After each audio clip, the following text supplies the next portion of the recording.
Hi everybody, thank you for joining me again in the next video of the Architect as Developer for Rent Proforma series.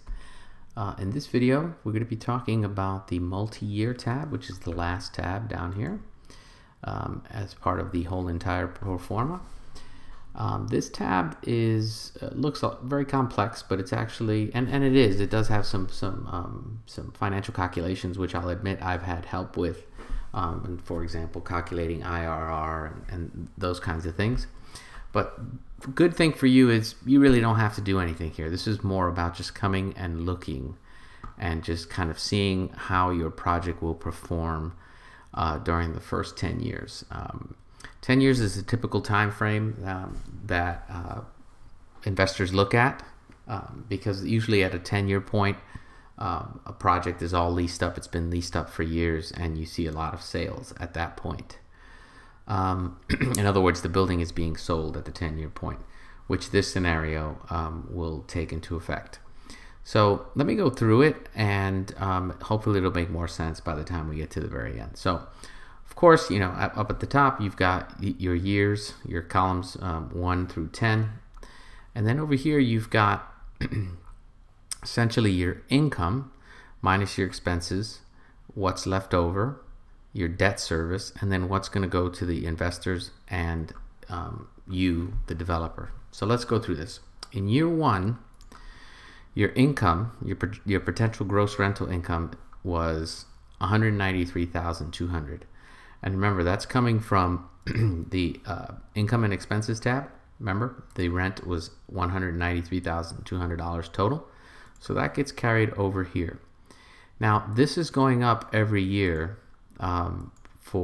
based on rent increases. And I believe right now it's going up 3% a year. So that's why these numbers go up from year 1 to year 10.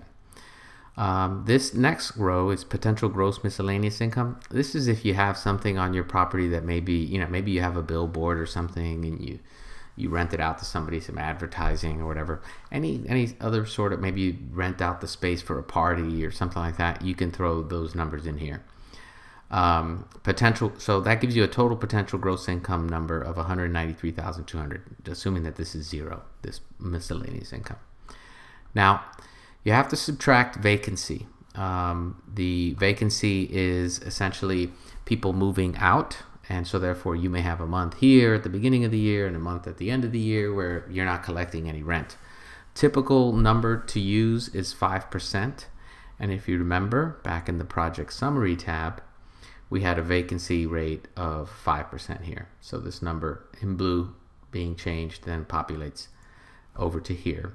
And it's basically taking the potential gross income and multiplying it times 5% and giving you this number. So your effective gross income is $183,540 in year one. You subtract all of your expenses, which remember come from the income and expenses tab, and you get your NOI for year one.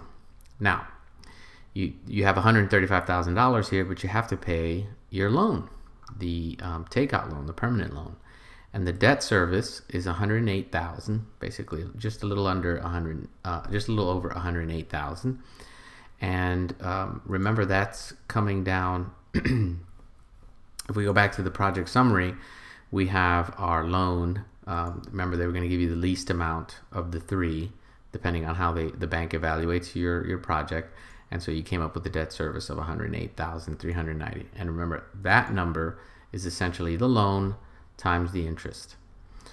And this is a simple interest calculation. You know, it's not getting too fancy, too crazy, but it's enough for you to evaluate your project at this level. Okay, so again, you have your net operating income of $135,000. You subtract the debt, the loan payment that you're basically going to be making, and that leaves you with $27,000 for the year. That's going to get distributed. Now, your investors are owed a preferred return of 6%. That was the agreement. Again, that's coming back over here to the project summary, where we decided to give the investors a preferred return of 6%. And this is something that you'll negotiate with your investors, okay?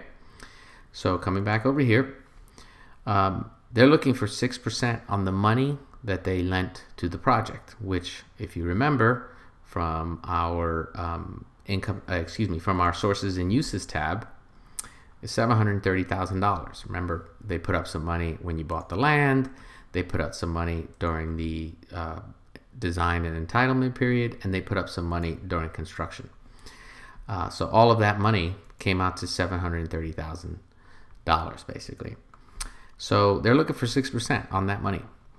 So 6% of that is a little over $40,000, but in your first year, you only netted $27,000. So they get all of it. And they understand, this is why you show them this multi-year analysis, that in year one, they're not going to make their preferred return of 6%. They're actually only going to make 3.7%. So, that's not good, but if they hang in there, you'll see what happens towards the end of the project. So in year two, rents go up, assuming your expenses go up a little bit as well. Notice that it's $48,000 in year one, $49,000 in year two. Don't leave these the same. Just as you're increasing your rents, your expenses are also going to increase. So make sure you increase those as well. Vacancy rate still 5%, but everything is basically going up. Your debt service is staying the same, but in year two, your NOI is $140,000. You subtract the $108,000 of debt service, and now you have $31,000. Again, it's not reaching the 6% threshold. The investors get it all. And that keeps repeating until you see what happens here in year five. In year five, you've got an NOI of $154,000. You subtract the debt service, those loan payments, and check this out. You've got $46,000 left. And 6% of the $730,000 that the investors lent you, remember I said it's a little over $43,000, which is this number right here. You've got some money left over.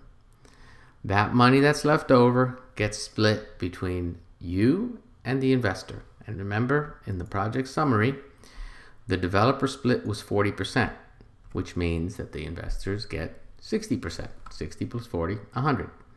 So the remainder of the difference between these two, which is around $3,000 or whatever that is, you get 40%. The investor gets 60%. And in total, the investor in year five is getting the $43,807 plus the $1,419. So they're getting their preferred, this is how people say it, the preferred and the split. That's what they're getting in year five. And that is just a little over a 6% return in year five. That repeats again in year six, but now you're getting a little bit more, they're getting a little bit more, because remember, the debt service is staying the same, but your revenue is going up, your expenses are going up, but not as much as your expenses. So every year you're ending up with a little bit more money, and you're making your returns. Now, in year 10, you decide that you're going to sell the project. And that's when this row comes into play, the sales price. Up until now, these all had been zero. In year 10, you sell the project for a little under $4 million. And this number is basically being calculated. You can see the formula up here. It looks complex. It's basically an if-then statement. And it's using your cap rate. It's using the NOI this year, which is $182,000, dividing it by your cap rate. And you're getting a little under $4 million. You're going to have some sales expenses. You got to pay agents, whatever, fees, escrow, those sorts of things. You have to pay off the loan. Remember, we've been paying off the loan in year 1, year 2, year 3, all the way to year 9, but you still owe money on that loan. Remember, it was a little under $1.8 million. So you still owe $1.4 million, which is this number here. There's going to be a loan prepayment penalty, because more than likely that permanent loan or takeout loan was a 15-year loan or a 20-year loan. And they're going to charge you a prepayment penalty because they know that in year 10, most people sell. So banks try to capitalize on that fact, and so they have a prepayment penalty. So you got to get dinged with that. And then at the very end, you have let's call it $2.7 million. Now the investor gets the same 6% of the 730, which is the $43,000, which leaves a little over $2.2 million, which you now split 40% for you as the developer, 60% for them. So in year 10, that investor has made $1.6 million in return, which looks like a 223% return. However, this is where your IRR comes in, your internal rate of return. This is really what they've made as a return over these 10 years. And it comes out to 12%. And there's a formula for this, which is up here. You can see it, IRR and whatever. And I talk about that a little bit more on the post. I confess that I am not an expert on the IRR financial calculation. I just accept it for what it is and I use it. So this is really the number that a potential investor, a savvy investor, is going to look at. He's going to say, what's my IRR over 10 years? And in this case, in this fictitious project that we created, it's 12%.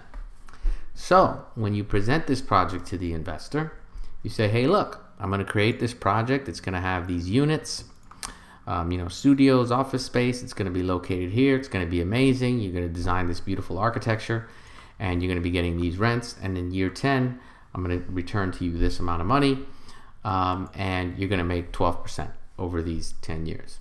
And then it's up to the investor to decide, hey, I want a cut. I want a piece of that action. They may think that 12% is not a suitable return based on whatever. They may think it's a wonderful return.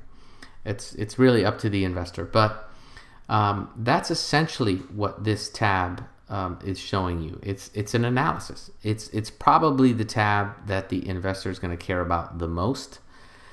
Then they'll go and they'll look at, remember, the sources and uses tab is for you. You don't really need to show this to a potential investor. But they're going to come and they're going to look at these numbers to make sure that they're sane, that they make sense, that you're not sugarcoating anything or underplaying risks or costs or any of those things. So they're going to go through this. But this is really what they're going to jump to the first. If this number right immediately scares them away, then they're not even going to go through the other tabs. But if this is something that they say, hey, 12%, not bad, and it's a good project and it's safe and I can park my money here for 10 years, then they'll start going through these other tabs and they'll start looking at your project in more detail.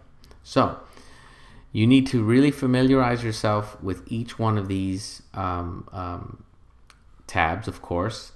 Learn how to put one of these together. My advice would be to try to recreate this on your own. And I think that's where you'll really learn, number one, how to do a pro forma spreadsheet. But number two, how the numbers get calculated and how they get spread out throughout the sheet. And having said that, that is the end of the series on the For Rent Proforma. I hope that it has been helpful. And as always, if you guys have any questions, please check us out on the Slack channel, which is aadcsdesign.slack.com. There's a link to it here. And post your questions there, and I'll try to answer them as best I can. All right. Thank you very much.